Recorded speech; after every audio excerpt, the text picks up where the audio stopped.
Nay, bagsak po ako. Sige anak, bawi ka na lang next time. Hindi ka galit, Nay? Nakita mo yung reaction ko, di ba? Hindi ako nagalit. Hindi ako nagwala. Hindi ako nanira ng gamit. Very demure. Very mindful sa mararamdaman mo. Sige, Nay. Nay, gagala lang kami ng mga friends ko, ah. Sige anak, ingat ka, ah. Pinapayagan mo akong umalis, Nay? Di kita binawalan, di ba? Very demure, very mindful, very pinagkakatiwalaan kita at wag mong sirain ang tiwala ko sa'yo. Kaya umuwi ka na maaga, ha? Sige, Nay. Alis na ako. Anak! Anak, kain na! Sino yun, anak? Nay, boyfriend ko po. Pogi niya, no? Very cutesy. Tsaka kung akala mo mabubuntis ako agad, hindi no, I'm very demure, very mindful, at very responsible kasi magtatapos pa ako ng pag-aaral ko. Oo nga, very demure ka dyan. Kain na. Anak, huwag ka muna lalabas! Ha? Bakit po, Nay? Yung kapitbahay natin, nangunguha daw ng bata! Sige po, Nay. Naku, anak, nakakatakot na. A few moments later. Gutom na ako. Nay, may pagkain ba dito? Ano ba yan? Nasa si nanay? Pagkain ba dito? Walang laman. Nay! Nay! Sinong hinahanap mo? Wow, sarap! Gusto mo na ito? Gutom na ako. Tara sa bahay, madaming ganito. 1 hour later. Anak, ito na pagkain mo.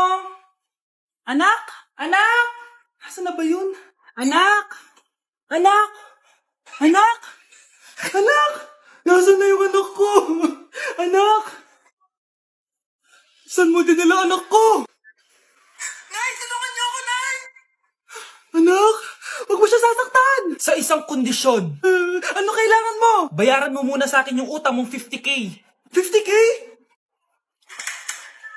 Wag na pala. Sa'yo na yung anak ko. Tulog at kain lang naman ginawa niya dito. Eto na mga gamit niya. Nay, malapit niya na po ako makita sa TV. Talaga anak? Magiging artista ka na? Opo, Nay. Abangan niyo po ako, ha? Sige, anak. Nakaka-excite naman. A few moments later. Nay, alis na po ako. Anak, saan ka pupunta? Eto na po, Nay. Makikita niyo na po ako sa TV. Talaga? Go, anak. Proud na proud ako sa'yo. Sige po, Nay. 1 hour later. Mare, yung anak mo, nasa TV. Yung anak ko nasa TV. Hindi na ako magtataka kasi pang-artistahin talaga kami. Panoorin mo, Mare. Sige, Mare. Tara. Mapapanood ko na anak ko sa TV. Nagbabalik ang 24 Patrol. Niraid ang isang binata dahil di umano gumagamit siya ng pinagbabawal na droga. Ano yan? Subukan ka na, pulis to. Pulis. Tama na yan! Bigay mo sa akin yan! Ayoko. Tarantado ka talaga, anak. Makakausap natin ang suspect. Heto siya. Sir, bakit siya gumagamit ng droga? Ayoko. Magsalita ka! Live tayo sa TV ngayon! TV? Hi, Nay. Nasa TV na ako. Alam kong proud na proud ka sa akin. Mare, anong nangyari sa anak mo? Ako si Superman. Ililigtas ko ang mundo.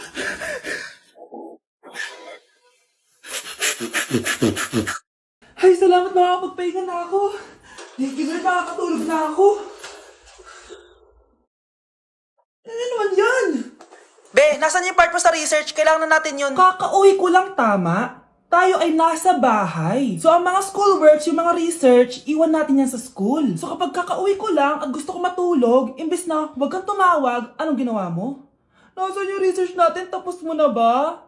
Be, kakauwi ko lang. Hindi ako robot. Kailan ako tumawag sa'yo at nagganap ng research na kakauwi mo lang? Never. Ang tawag doon, konsiderasyon. Hindi naman tayo babagsak kung magpapahinga tayo, di ba, be? Malilate na kasi tayo, kailangan natin magpasa. Be, pwede ba ako magpahinga? Hindi lang naman sa school umiikot yung buhay ko. Kaya nang tumawag ka, napagano'n ako, sira ulo to, Kakauwi ko lang, Pahinga din tayo, be. Baka bago natin mapass yung research natin, mapass away. Punyeta, papasukin mo ako! Ito na, Nay!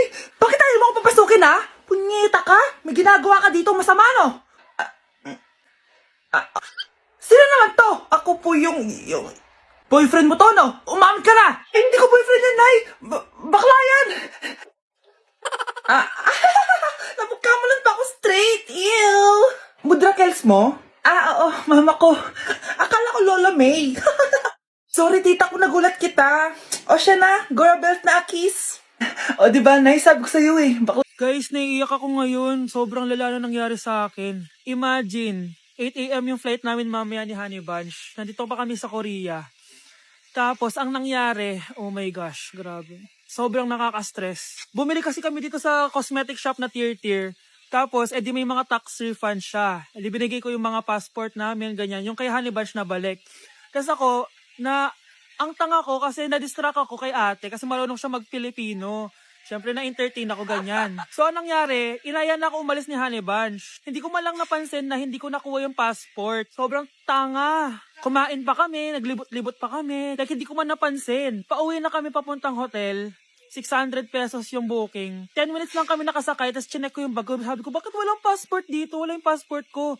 Tapos naalala ko, naiwan ko pala dun sa tier-tier shop. Ay, kanina sobrang nanginginig ako. Sobrang gusto kong umiyak. Problema pa is hindi pa siya 100% sure kung sa theater na naiwan yun. Hindi doon talaga, sure ako na sa tier-tier ko talaga siya naiwan. So, kailangan ko ulit mag-rebook ng flight namin papuntang Tokyo. Ang mahal.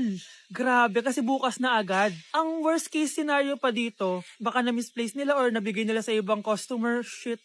Pumunta kami sa police station dito, tinawagan nila yung mga staff kaso hindi na daw kaya. May tumutulong sa amin kanina kaso hindi na talaga siya pwedeng buksan. Ngayon pa talaga ako sinusubukan ng panahon kung kailan last day na namin. Like ngayon pa talaga siya nangyari. Kasi pag hindi ko nakuha yung passport, wala. Uuwi na talaga kami ng Pinas. Kailangan ko kumuha ng emergency passport. Kasi imagine, bayad ko na lahat ng hotel namin sa Japan. Kung hindi kami matutuloy dun, parang nagsayang lang ako ng pera.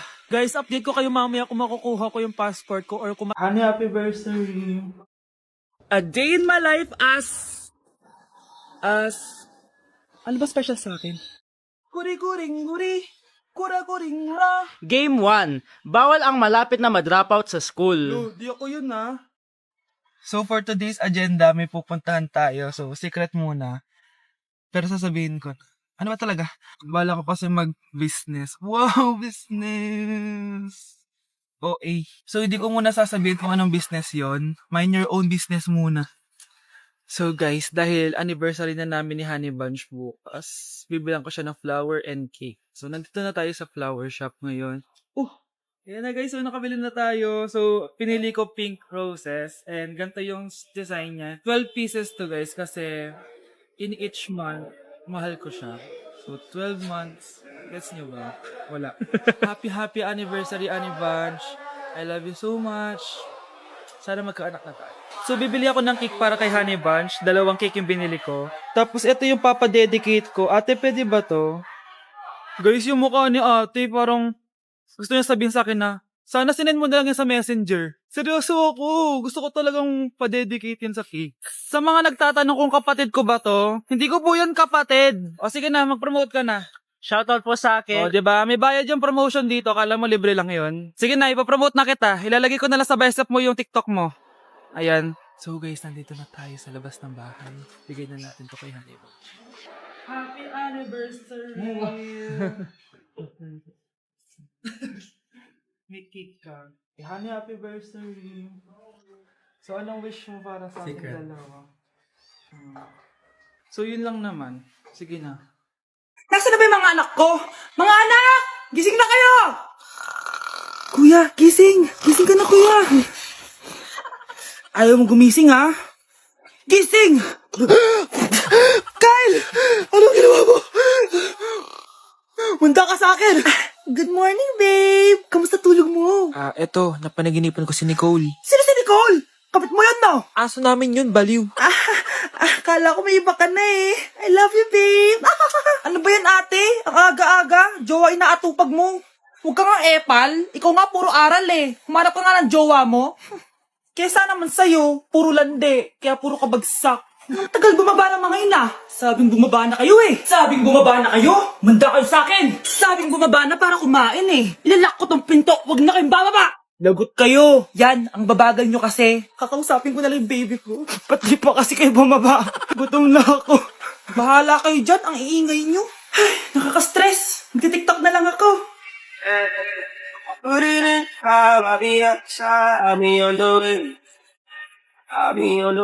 Mga anak, dadating na yung kapatid nyo galing ibang bansa. Hi mga kapatid! Ate, dala mo ba yung iPhone na pinabili ko sa'yo? Siyempre naman. Oh, pang online class mo. Thank you, ate. Yung sapatos ko, nabili mo ba? Oo naman, eto. Size 10, di ba? Ganda nito. May magagamit na ako. Salamat. Ate, nasa na yung Louis Vuitton ko na bag? Siyempre, makakalimutan ko ba yun? Oh. Wow, social naman. Miss ko na kayong lahat. Lalo na ikaw, Nay. Masaya ako, anak, na nakauwi ka na dito sa Pilipinas. Aba, umuwi na palang katulong sa Spain. Anong pinagsasabi mo katulong? Doktor tong anak ko. Bakit di natin siya tanungin? Ha? Totoo ba yun, anak? Anay. Bakit ganti naman ng iPhone? May keypad. Ha? Mali ito. Bakit na nakalagay? Abibas. Fake naman pala ang mga pasalubong. Nay, hindi naman po talaga ako doktor sa Spain. Manghihilot lang ako. Ma, I'm sorry, ma. Teka lang, parang napanood ko na to ah. Etong Louis Vuitton ate, saan mo binili? Sa Green Hills. Pero sabi nung nagtitinda, maganda daw yung quality niyan. Anak, kahit ano ka pa, tanggap kita. Thank you, Nay. I love you, anak. Anak, malapit na Valentine's, wala ka pa rin jowa? Anong wala? Papunta na dito yung manliligaw ko, Nay. Talaga ba? Siguraduhin mong pogi at mayaman yan, ah. A few moments later. Tao po. Hello. Ito, para sa'yo. Konti lang to. Sana ma-appreciate mo. Wow, thank you. Anak, yan na ba yung manliligaw mo? Bakit parang di naman mukhang mayaman? Nay, ano ba? Hello. Para sa'yo. Bagong iPhone, bagong iPad, car, at house and lot. May gusto ka pa ba? Ayan yung gusto ko. Yung mayaman. Yung ibibigay lahat ng gusto namin. Hindi ko man mabibigay lahat sa'yo, pero mamahalin kita ng tunay. Nagmamahalan nga kayo. Gutom naman. Ako piliin mo. Ibibigay ko sa'yo lahat. Anak, ayusin mo yung pagpili mo. Ikaw yung napili ko. Sabi na ako pipiliin mo. Ang napili kong ibasted. Ikaw yung gusto kong makasama. Na-appreciate ko lahat ng binigay mo sa akin. Bobo mo talaga, anak! Boss, pinapatawag ka na ng daddy mo sa mansyon. Sige, papunta na ako. Hindi pala siya gold digger. Sasama kita. So, mayaman ka talaga? Yun naman pala. Sama din ako sa mansyon mo. Hindi pwede, Nay. Bawal sumama ang mga gold digger. Tara na, babe. Una na po kami.